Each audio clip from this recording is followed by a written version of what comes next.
I've seen how hospitals handle kids with severe brain injuries specifically, and it's unacceptable. If they want to make a change, you need to get to know the people that you're making a change for. And I'm happy like little me was able to power through the hard parts of Taekwondo, and I've won like a gold medal at Stanford.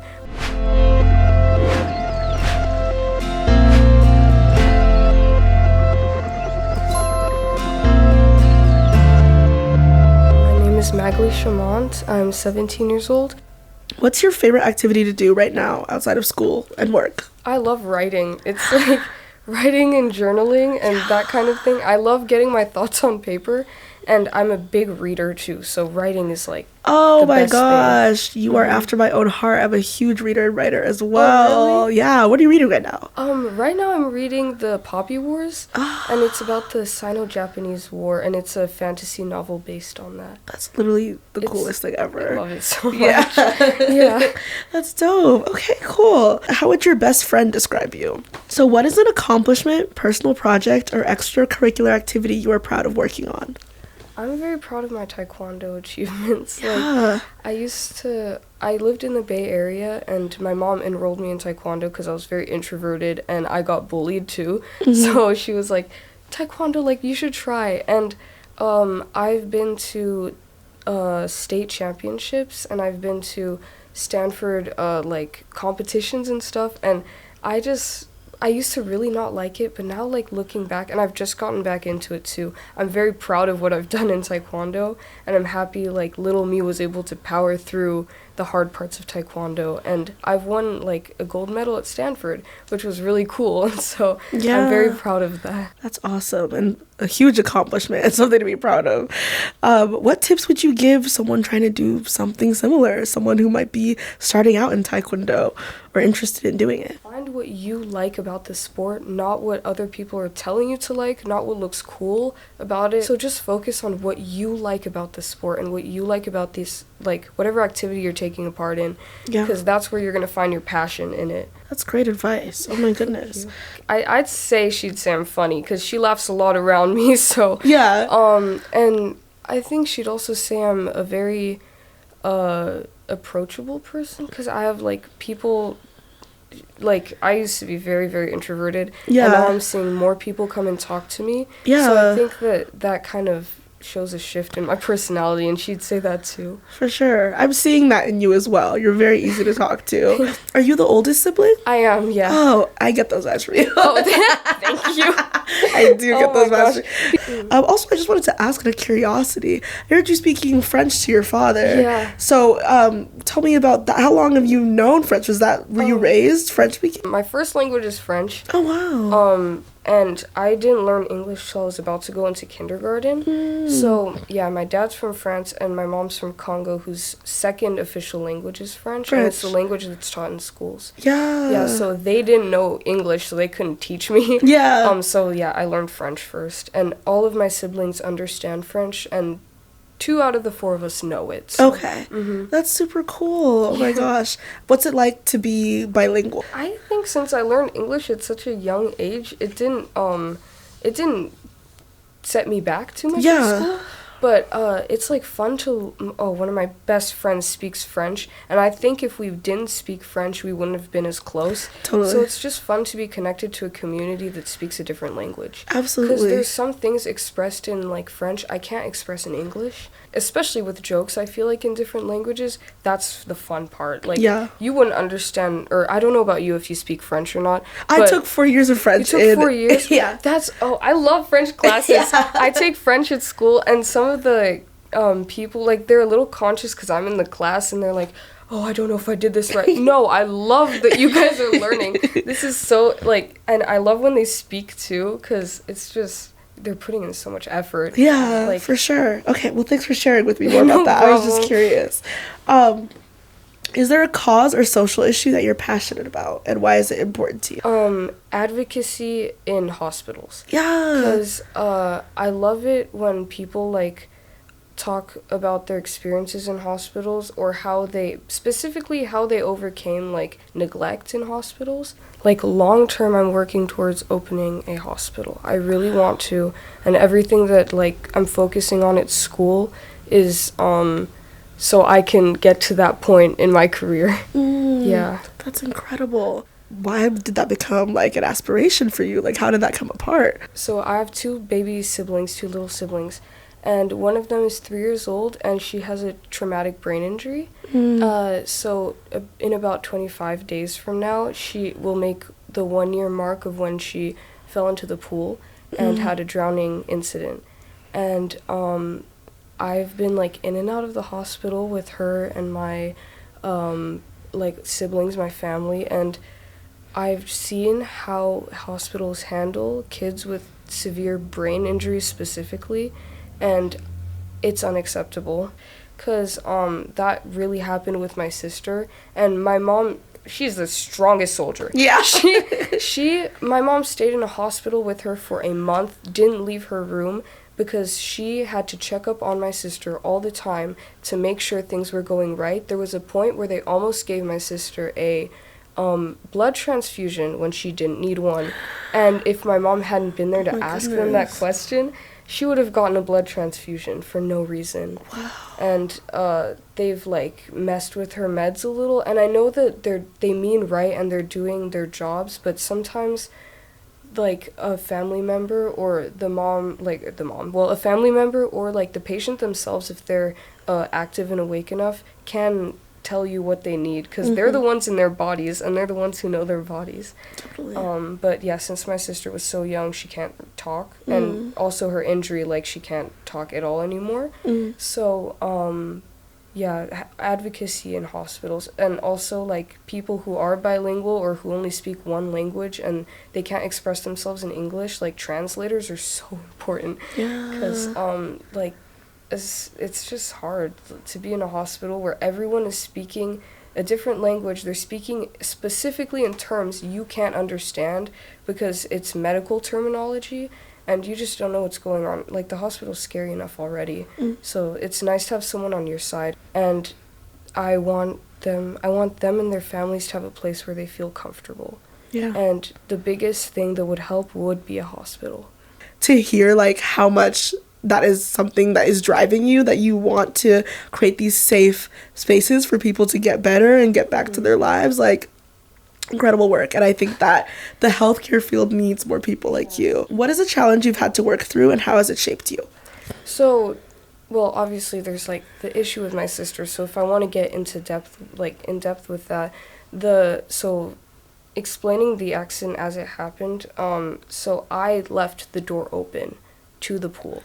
So I was doing my homework, I checked around the house, I had this feeling I had to go check outside, and I see the door wide open. I'm like, that's weird already. I know I didn't lock the door, but I did close it. And I went outside and I checked, and she was face down in the pool, and she was like blue. I took her out, she wasn't breathing, nothing was happening. And so that part of the story specifically gets me, because I carry a lot of guilt about it. I'm like, oh, I'm the one who put my sister in this position. I'm the one that's responsible for this, and I need to, like, sometimes I tell myself I need to feel that responsibility. I need to feel that shame because it's my fault. But I'm going to therapy, and it's really helping. And like, my therapist just says, like, what happened, and it could have been anyone, and it could have like been anything can happen, and life happens. And if I'm the one who like left the door unlocked, it could have been my brother, it could have been my mom, it could have never happened. Like, I just have to accept it, kind of. And that's something that's hard to process, because like, how do I accept something like that? Like, how do I accept that I feel like I'm the reason why my sister's paralyzed? I feel like I'm the reason why she'll never live a life like other kids, even though she was born like with no disabilities. And that gets to me a lot. But I'm working through it, and I feel like right now me talking to you and not being in tears about it is already evidence that I've worked on this, and that I'm trying my best to power through it, but it still gets me every once in a while. Yeah. So yeah, Shame is so hard to work with, no matter who you are. If you're ashamed of something, it's a hard feeling to work through. I can tell that, like, you are an incredible young woman. You're an incredible older sister. Like, I'm also an older sister, and I just want to let you know, like, I mean, I'm sure you've heard it 1,000,001 times, but, like, there's no way that any of this is your fault. And, like, I think you are trying your best day by day to, like, be the best big sister that you can be. And, like, you're doing your family justice, you're doing your siblings justice, and, like, I just love how devoted you are to, like, making the world a better place. I'm happy, like, my words resonate with you. No, yeah, absolutely. I just want to thank you for sharing, like, your story, like, being vulnerable as well when it comes to that. Sometimes you have to be vulnerable to show people that, like, you're not the only one. Like, you're not the only one going through this. Because I've, like, in my sister's recovery journey, we've seen other kids who've gone through exactly what she's gone through. I've met a girl who's gone through exactly what I've gone through, and she's, like, well past the point where I am, in terms of, like, her brother's recovery in her case. And he's, like, walking and he's talking again, and she's just helped me so much. Like, I text her not that often, but the fact that she was vulnerable with me the first time has taught me, like, it'll work out in the end, it'll be fine. Yeah. Support is everything when it comes to these situations. So I'm so glad and proud of you for, like, being vulnerable with these people who are, like, here to support you and share their stories as well. Tell me about someone who has left an impact on you, and why. Well, the most recent person that's left an impact on me is my teacher, my music teacher. Her name is Miss Lee. She was there when I was at my lowest with my sister, and the school year was so hard, but she'd let me, like, sit in her office. I could be silent, I could talk to her. It didn't matter. She was such a, like, she just understood what was going on in my life, and sometimes, like, when people go through big things, you don't know how to respond to them. And I think she kind of realized that was okay, that she didn't know how to respond to me. She just tried her best. And she treated me like everyone else. She didn't treat me like someone that went through a tragedy. So that felt, I felt like I was being included on, like, normal human life. Yeah. And she left a huge impact on me. I think about her a lot. Yeah. I'm so glad that you had her. She sounds incredible. What advice would you give to someone who wants to make a positive impact on their community? I would say to listen to the community, because they're the ones who know the best. And if I wanted to help them, I'd want input from them. Because they're, like, right now I don't struggle with, like, food insecurity, for example. And if someone who's, like, who's coming into a food pantry and they struggle with food insecurity, needs certain things, like, I don't think I know what they need, and I don't think I know how much of it they need and how frequently they need it. So I would love to have, like, a representative or someone from that community to let me know. So if they want to make a change, you need to get to know the people that you're making a change for. Yeah. Because otherwise, like, how do you know what you're doing? You do need to get to know the people that you're making a change for. Like, and it's just, like, I feel like that's something that is not prioritized and taken seriously. So I just think, like, for you to be 17 and, like, already have that as a driving factor, like, I'm just impressed. I believe we have one last question. I think so. What do you think is something about you that will get left out of standard applications? I think something that will get left out is, like, academic struggles. Yeah. Because everyone has academic struggles, but, like, the whole year when the thing with my sister happened, I felt like I really was not doing enough, and I was completely inadequate in where I was. Because especially with, like, AP and honors classes, you're with the smart kids. So you're like, I need to live up to the expectations of where those classes are. And I really feel like I didn't live up to it. You are an incredible young woman. I've said it. I will keep saying it. I think that I can also see that you definitely are hard on yourself. Oh, yeah. Yeah. Like, I did a tarot reading last night with my friends, and one of my friends was like, you need to be more, like, one of the cards turned up, I forgot which one. She's like, you have to be more gentle with yourself, and I was like, they know my life. The cards know my life. Yeah. Take that to heart. Okay. You have so many accomplishments that I've gained and heard, like, just in this short conversation that we've had. And like, if we can't even get through all those accomplishments in this interview, like, it's hard to get through all those accomplishments on like a college app or like a job application. Like, you are such a large and well-rounded individual, and I feel like I totally get like not knowing what goes in and not knowing what to leave out. But I think as long as you are as authentic as you've been here with me, like, you are a shoo-in for everything you've got going for you.